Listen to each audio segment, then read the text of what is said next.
Donc, je pense que le temps passe. Ñun mën nañ démarrer quoi. Donc, bienvenue sur formation suite à mën ngeen commander sur Alibaba, c'est-à-dire vous savez maintenant commander sur Alibaba, dugg, discuter avec le fournisseur, activer yenn fonctionnalité yi, lijjanti transitaire, et cetera, et cetera. te aussi xam ngeen signification yenn affaire yi quoi comme ay MOQ, minimal order quantity, affaire yooyu noonu quoi. Donc, à travers les quêtes ak quiz yi ngeen jot a def, et cetera. Donc, d'abord, je vous félicite ci effort yi ngeen def pour agsi ba fii nii. Donc, sachez que e-commerce c'est un business boo xamante ne nii c'est gigantesque, c'est-à-dire mën commander sur Alibaba wala savoir trouver un produit gagnant c'est juste benn étape parmi tous les étapes yi nga xam ne moom moo nekk ci biir e-commerce. Donc e-commerce da nga war a defar du contenu, c'est-à-dire créer du contenu mooy defar ay images pour say produits, defar ay vidéo pour jaay say produits. Donc vidéo yi ngay defar noonu pour jaay say produits boo ko defaree ba pare da nga koy dugal TikTok ads wala Facebook ads pour def li nga xam ne moom mooy publicité pour jot beaucoup de messages par jour et valider beaucoup de commandes par jour. Donc c'est ça le business model en quelque sorte du e-commerce. Soit da ngay def du sourcing local, c'est-à-dire tu commandes quelque chose ici au Sénégal wala nga commander quelque chose en extérieur sur Alibaba, sur 1688, sur Shein, et cetera, et cetera. mu agsi Sénégal nga defar ay contenu publicitaire, c'est-à-dire ay vidéo wala ay image ci produit boobu noonu. Ensuite, tu fais une campagne publicitaire sur Facebook pour attirer des clients, commencer di def say ventes, soit avec ton site web Shopify wala avec ton site web ou avec ton site ak sa WhatsApp, sa numéro WhatsApp business ngay jot foofu noonu directement les messages. Donc ñu bëri bu ñuy nekk di démarrer sur le e-commerce, ils démarrent avec les messages WhatsApp. C'est beaucoup plus comment dirais-je moo gën a dal xelu nit ñi. Et aussi foofu noonu di nga comprendre tey jii nii sa audience comment il fonctionne. Donc partie ci formation bi ça va parler de Canva et de CapCut. Donc si vous utilisez yenn affaire yi sur Canva, vous allez passer à CapCut pour faire du montage vidéo pour vos produits. Voilà, donc bienvenue à François Xavier. Donc sans plus tarder dañuy dugg ci li nga xam ne moom mooy l'interface de Canva pour présenter leen comment Canva se présente, yan fonctionnalité ñoo ci am ak comment vous pouvez l'utiliser pour maximiser vos gains quoi, c'est-à-dire créer ay defar ay créatifs yoo xamante ne ça attire des clients ci seen page web wala ci seen numéro WhatsApp business. Donc voilà comment se présente Canva. Canva c'est un outil pour faire du design. mën nga def ay images ci biir, mën nga def ay carousel c'est une suite d'images, c'est comme les carousels Instagram ou Facebook. mën nga créer aussi ay vidéo, mën nga defar ay PowerPoint, ay présentation, mën nga defar ay miniatures YouTube, ay CV, et cetera, et cetera. Donc soo leen xoolee ici à gauche di ngeen gis accueil, bon salle de classe pour ñi nga xamante ne ils ont le Canva Education, di ngeen gis projet, di ngeen gis modèle, et cetera, et cetera. Un instant.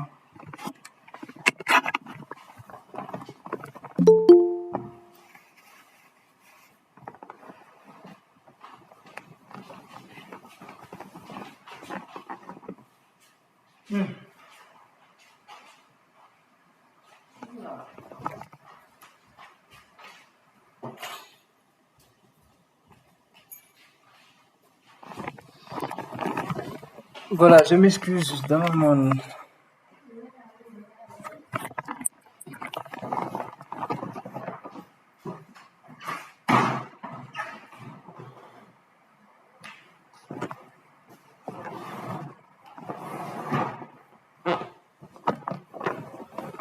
voilà, donc je m'excuse dama moon un petit truc à gérer. Voilà, donc je présente li nga xam ne moom mooy interface Canva bi. Donc ici j'espère que yéen a ngi gis sama écran ah.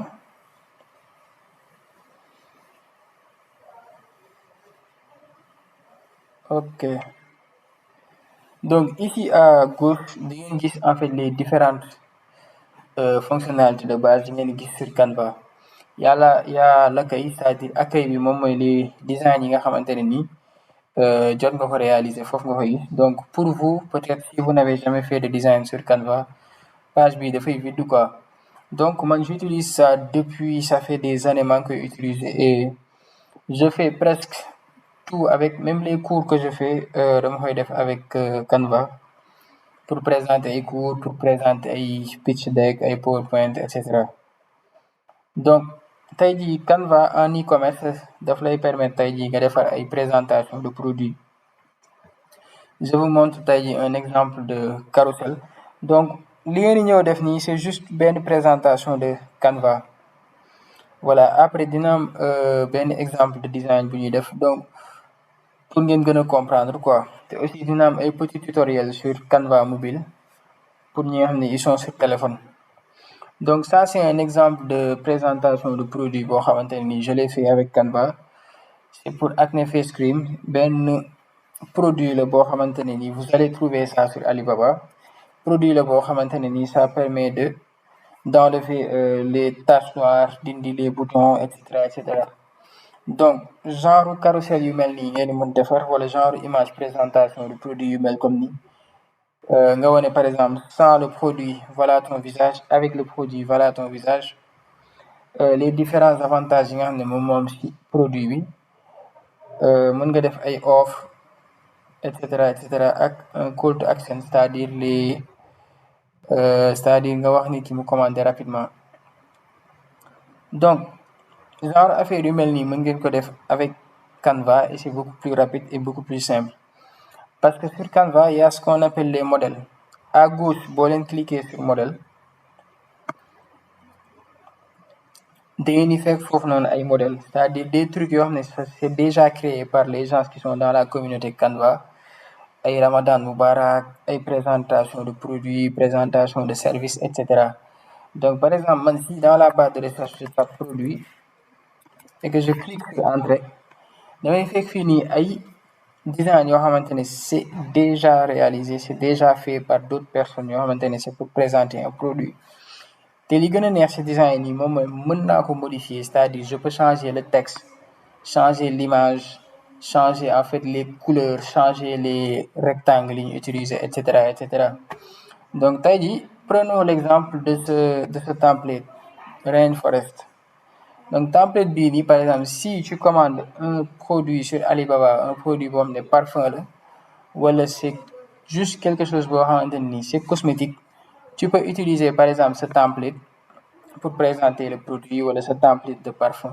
qui est très nice franchement mën ngeen trouver fii nii ay template yu rafet donc effort yi ngeen di def narul bëri quoi sur Canva mais quand même vous allez pratiquer un peu pour miin li nga xamante ne moom mooy l'interface de Canva à travers quête yi ngeen di def ci biir groupe bi vous allez réaliser une image de produit avec le prix une promotion présentation avec podium et cetera donc cliquons sur ce design qui a déjà été fait donc vous verrez que par exemple fii nii tous les éléments sont cliquables par exemple le texte le titre Gentle Forest par exemple mën naa ko modifier par exemple bu fekkente ne Nova lay jaay ma bind Nova je mets le numéro par exemple du Nova 512 par exemple fii new arrival la bind mën naa def nouvelle arrivage pour que ce soit français donc fii mu def arobase religrade disons que man tey jii dama am sama benn chaîne TikTok boo xamante ni ça s'appelle Parfumerie SN ma def Parfumerie SN donc looloy sama réseau social image parfum bi mën naa ko supprimer mën naa ko delloo aussi ça dépend ci man li ma bëgg a def donc order now mën naa ko changer aussi def commander maintenant mën naa ko étirer sans problème je peux le mettre au centre. Et là, buy to get 25% off. Mën naa bind par exemple acheter 2 et obtenez une réduction de 25%. Voilà, maintenant nga yokk taille bi.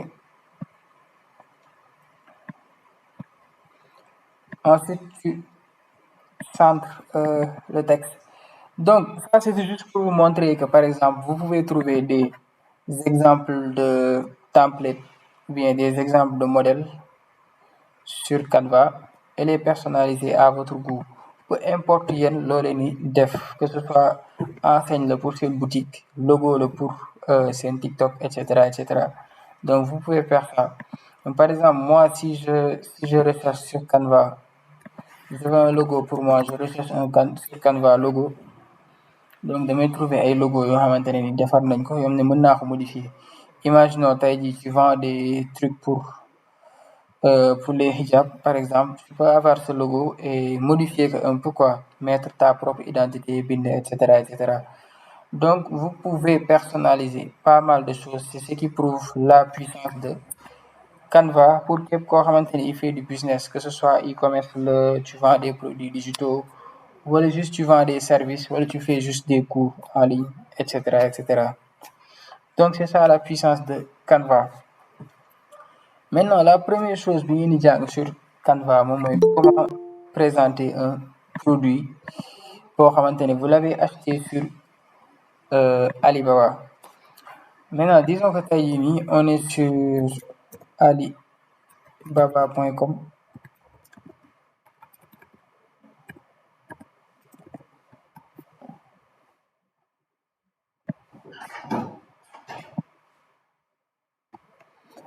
Et que tey jii nii ma ne bon, je vais commercialiser ay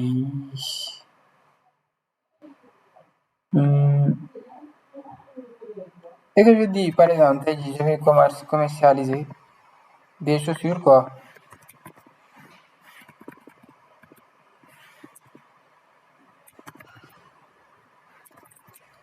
Des chaussures pour femmes.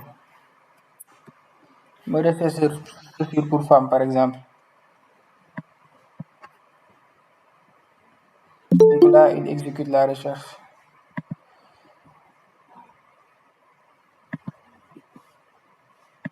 Donc pour ñi nga xamante ne ñu ngi soog a rejoindre le Meet, sachez que le Meet est enregistré quoi. Après dañ koy dugal sur YouTube pour ngeen bañ a tardé affaire yi quoi. Donc vous pourrez vous rattraper, Inch'Allah. Donc fii on était en train de rechercher un produit sur Alibaba. Donc ce sont les chaussures. Voilà. Donc par exemple, disons que dàll bii nii moom laa bëgg commercialiser. Donc il y a déjà les images sur Canva, des images de très bonne qualité yoo xamante ne nii c'est sur Canva. C'est sur Alibaba du moins. Du coup yow tout ce que tu auras à faire moom mooy cliquer ci image bi, def clic droit, tu copies l'image.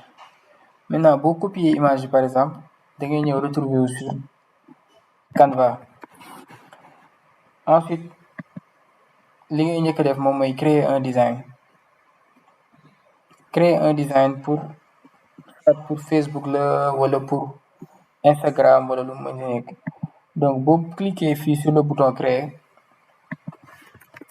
nga taper juste Facebook, daf lay wan ay publication Facebook paysage carré, story Facebook, vidéo Facebook, bannière Facebook, etc. Donc ñun bi ñu soxal moom mooy publication Facebook carré, parce que publication Facebook carré la ñu mën a présenter suñu produit bi sous format carré 1080 pixels x 1080 pixels. ñu bës sur ce type de design. Donc là il va montrer un design boo xamante ne ni il est vierge, c'est-à-dire dara nekk ci couleur blanche lay nekk. Donc ici on pourra coller notre produit en cliquant sur CTRL V. Bu dee sur téléphone nga nekk da ngay def clic droit comme ça rek, ensuite tu cliques sur coller. Si tu veux copier aussi le truc chaussure bi wala yu demee noonu, tu peux copier ça. Donc produit bi mi ngi nii dugal nañ ko sur notre design vierge. Maintenant il va falloir qu'on donne un prix, une promotion, teg dàll bi ci benn podium bu gën a nice et cetera. Donc juste pour vous montrer, par exemple le design vierge, je peux changer sa couleur de fond bi. Par exemple mën naa ko def rouge. Maintenant quand je le mets à rouge, il se trouve que man sama image bii nii dafa am fond. Maintenant le fond là day ñaawal sama design, donc j'aimerais que le fond soit rouge aussi. Donc damay cliquer juste ci image yi ma dem sur effacer l'arrière-plan, ma patienter quelques instants mu effacer li nga xam ne moom mooy arrière-plan bi. Donc am naa sama dàll en ce moment de qualité sans fond. Donc même si le fond par exemple je l'ai mis en jaune, orange, bleu, etc. donc dafay jàll quoi. Donc disons que je prenne le rouge et que dama doon jaay dàll bi dans une promotion boo xamante ne c'est une promotion de Saint-Valentin wala yu demee noonu. Donc sur Canva, barre latérale bi nekk à gauche, c'est-à-dire boo duggee ci benn design di nga gis benn barre latérale à gauche, day am ay modèles foofu noonu tamit. Y a les modèles, y a aussi des éléments yoo mën a importer, mën nga dugal ay texte et cetera. Donc texte la ñuy cliquer par exemple pour ajouter du texte, ñu cliquer sur ajouter un titre. Maintenant ça c'est dàll la quoi, chaussure en cuir. Donc je vais mettre chaussure en cuir. Donc mën naa glisser sama texte bi nii, wàññi ko somme, et je peux utiliser position pour le centrer directement. Pour ñi nga xam ne ils ont l'habitude d'utiliser Word ak yu demee noonu, centrage yeeg formatage de texte yi et tout ça, c'est la même chose ici sur Canva. Donc si je clique sur le texte, je peux changer la police d'écriture. Par exemple fii nii je veux une police d'écriture boo xam ne moom mooy gën a nekk ci sama thème, c'est-à-dire thème Saint-Valentin ak yu demee noonu. Donc je vais scroller xool benn police d'écriture boo xamante ne nii ça va. Donc là j'ai pris benn police d'écriture par hasard rek, moo nekk nii. Donc j'ai mis le texte chaussure en cuir. Donc texte bi mën naa changer sa couleur, mën naa ko virer à blanc en cliquant juste ci couleur fii nii, partie couleur bi. Donc j'ai mis chaussure en cuir.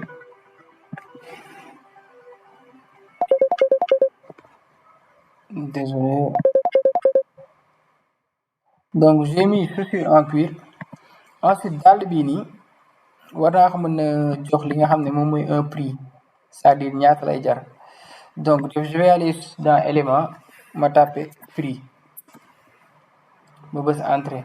Donc prix daf lay woon juste ay éléments yoo xamante ne nii mën nga si war nga si mën a teg sa prix quoi, c'est-à-dire wane sa prix produit, présenter ko ci façon boo xamante ne façon bu rafet lay nekk. Donc par exemple disons que ma jël bii nii juste pour le positionner comme ça et mettre mon produit côté bii nii, pour mettre le prix de mon produit. Donc disons que tey jii nii mon produit dàll bi je le vends à 9 900 francs CFA. Donc mën naa ko bind placer ko juste ici, placer ko ci biir affaire. Donc élément bi ma importé boo xoolee fii mi ngi may proposer que ni mën naa changer la couleur parce que rouge la nekk. Donc disons que man mu bëgg ko def blanc et que texte bi nekk ci biir ma yóbbu ko à noir.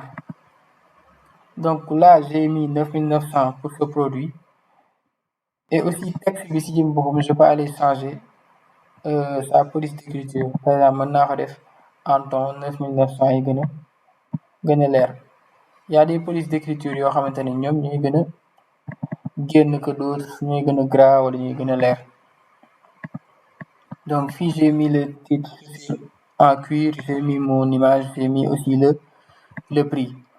Donc disons que thème Saint-Valentin laa nekk par exemple mën naa juste bind dans élément Saint-Valentin pour décorer li nga xam ne moom mooy sama image donc par exemple mën naa jël bulle yi nekk ci suuf nii ma placer ko en bas ma agrandir ko un peu je fais par exemple ça.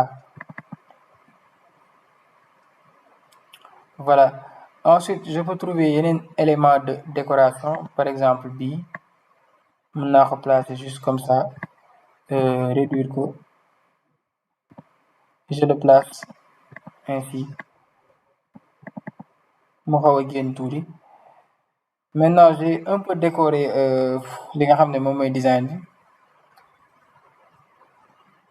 Ensuite sama dàll bi il faut que ma placer ko si quelque chose boo xam ne ça ressemble un peu à un podium quoi mën na nekk mën naa ko placer si sol mën naa ko placer si benn podium et cetera. Disons j'écris par exemple podium blanc. Donc là j'ai pas mal de podium blanc je sélectionne celui-là ma placer ko comme ça donc mën naa dugg calque afficher les calques mettre ceci derrière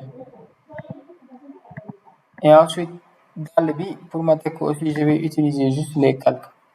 Donc si vous ne comprenez pas li may def nii c'est pas grave je vous montre juste en fait lan ngeen mën a def avec Canva. Maintenant c'est après avec les kii avec les quêtes ngeen di gën a comprendre en fait yéen li ngeen di def c'est-à-dire li ngeen di jàng avec la pratique nga koy comprendre quoi. Donc là c'est juste pour vous permettre de savoir quelles sont les possibilités que Canva vous offre en termes de e-commerce. Donc là j'ai mis mon prix j'ai mis li nga xamante ne nii c'est le titre de la chaussure et tey jii nii mën naa yokk une promotion c'est-à-dire je peux aller dans élément écrire promotion comprendre nga mu jox ma benn élément boo xamante ne nii tey jii je peux placer ma promotion par exemple promotion bi mën naa ko teg nii je dégroupe cet élément ma dupliquer élément bi je dis que la promo est de 25%. Une réduction de moins de 25%. Donc mën naa jël sélectionner ce texte ma dem changer couleur am pour mën ko placer fii nii mu gën a leer gën a génn voilà donc mën naa gën a embellir le design en utilisant un sol en bois noir par exemple.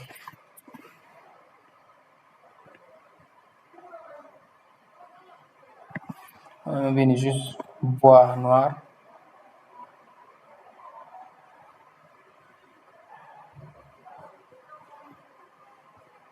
S'il ne me donne pas les éléments, j'écris juste bois pour voir. Parce que je veux juste quelque chose qui ressemble à un sol quoi, un sol boisé. Donc sama sol mën naa ko placer comme ceci mu nekk loo xamante ne dafay feeñ day leer quoi c'est-à-dire ñëpp dañuy xam ne ça c'est le sol en bois. Donc là je clique sur les calques je mets à l'arrière-plan. Donc je commence à avoir petit à petit quelque chose d'esthétique loo xamante ne nice na quoi petit à petit. Je mets des éléments rek pour embellir. Je mets 9900. J'essaie de positionner ça correctement. Ma grouper ko xaw a yokk taille bi tuuti pour que gars yi gis que ni voilà ça c'est une promotion. Donc fond bi aussi mën naa par exemple dire que je veux des fleurs rouges au lieu d'un truc koo xamante ne c'est juste rouge comme ça.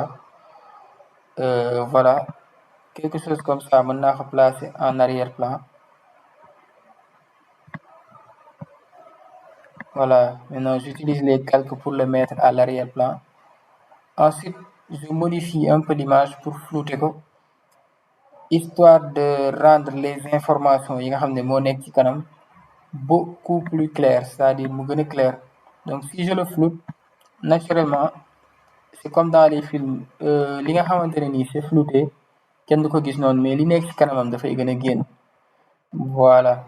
Donc, je peux ajouter aussi d'autres éléments juste pour décorer li nga xamante ne moom mooy sama design de Saint-Valentin.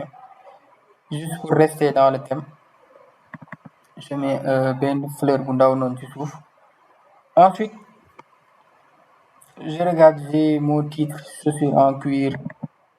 Euh, am naa sama titre.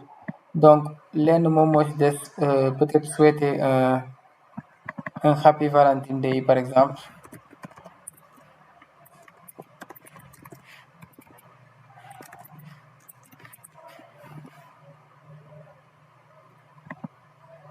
Je vais dans illustration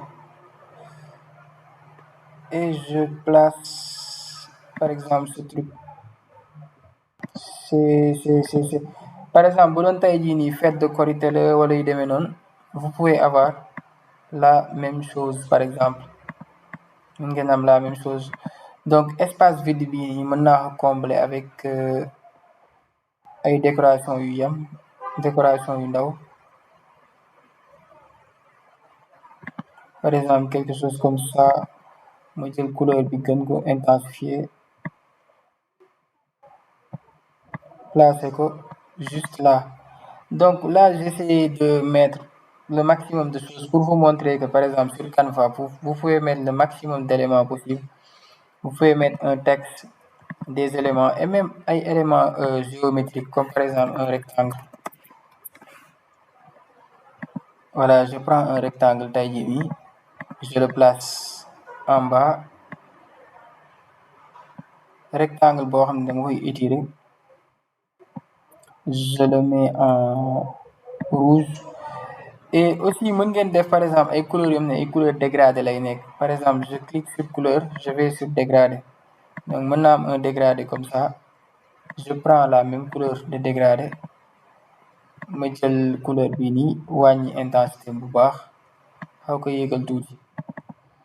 Voilà, léegi tey jii li nekk ci suuf fii nii mën na ma permettre par exemple que je mette un numéro de téléphone. Su ma bindee par exemple fond je peux voir mën naa par exemple bind icône téléphone comme nii. Je peux changer sa couleur bien sûr ma def ko à blanc.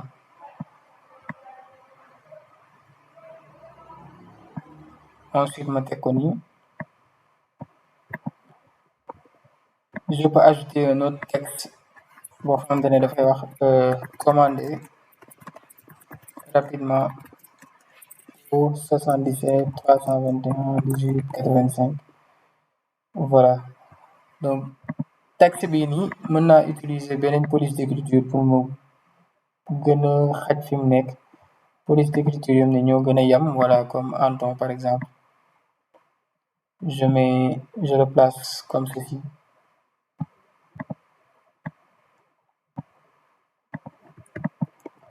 J'essaie de les positionner pour ñu gën a jub. Donc je place ça tout en bas. Donc tu peux commencer de quelque chose de totalement vierge, maanaam nga dem sur Alibaba, tu as un produit bam ne da nga ko bëgg présenter, nga ñëw nga placer produit bi teg ko, teg une thématique, montrer le prix clairement, 25% de réduction Valentine Day, à l'occasion du Valentine Day, chaussures en cuir, 14 bi tu mets le maximum de décoration possible, etc., etc. Donc est-ce qu'il y a des gens yoo xamante ne ils ont des questions à me poser par rapport ak petite présentation bi ma def nii sur Canva?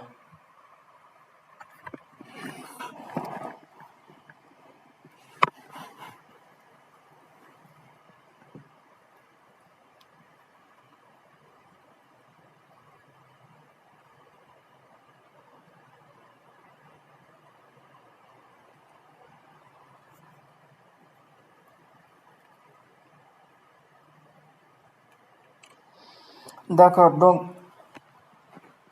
si vous n'avez pas de questions, demain dina am ay cours ak ay quêtes yoo xamante ne moom mooy dugg pour ngeen mën a entraîner wu sur Canva et récupérer par exemple produit gagnant bi ngeen dugaloon si ebook bi ngeen jël ko utiliser ko comme produit boo leen di présenter sur Canva. Donc vous allez juste essayer de pratiquer quoi, essayer après être corrigé parce que même les anciens qui étaient là, y avait pas vraiment trop d'explications parce que ñoom dañ doon pratiquer tout le temps chaque fois dañuy ñëw bëgg def benn affaire laajte ñu tontu leen ñu rectifier defaraat petit à petit après di nga miin outil Canva bi facilement. Voilà, tu peux utiliser des modèles aussi pour démarrer. Par exemple, peut-être si j'avais mis Valentine Product, si j'avais mis Valentine Product dina am ay exemple de trucs yoo xamante ne gars yi utiliser nañ ko pour présenter ay promo wala pour présenter ay réduction ay produits et cetera. Voilà, y a même des vidéos animées ay podium yoo xamante ne nii ça serait peut-être beaucoup plus nice. Par exemple, si j'ajoute un nouveau ma jël par exemple bi ma jël élément bi texte bi placé ko nii par exemple, je reprends le même produit, je le copie ma ñëw fii ma coller ko. Donc je peux mettre aussi mon produit par là et mettre li nga xamante ni moom mooy prix bi, promotion et cetera. Donc vous pouvez partir d'un modèle et créer quelque chose de nice ou bien partir de quelque chose boo xamante ni c'est totalement vide, totalement vierge et créer quelque chose qui sera quand même magnifique. Donc si vous avez compris wala vous avez juste une idée de comment Canva fonctionne, quelle est son utilité, etc. mën ngeen vous pouvez juste lever la main quoi ou bien réagir si mbir bi. Voilà.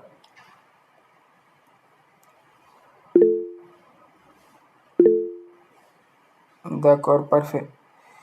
Donc je pense que on peut se donner rendez-vous ci biir groupe bi pour commencer les quêtes yi nga xamante ne moom mooy jëm sur Canva et vous permettre de présenter votre produit parce que si vous commandez un produit sur Alibaba mënoo ñëw rek jël produit bi noonu à blanc wala ñëw rek taf ko statut noonu et espérer que ni produit bi ni ñu ko présenté dina neex nit ñi bañ commander et cetera quoi.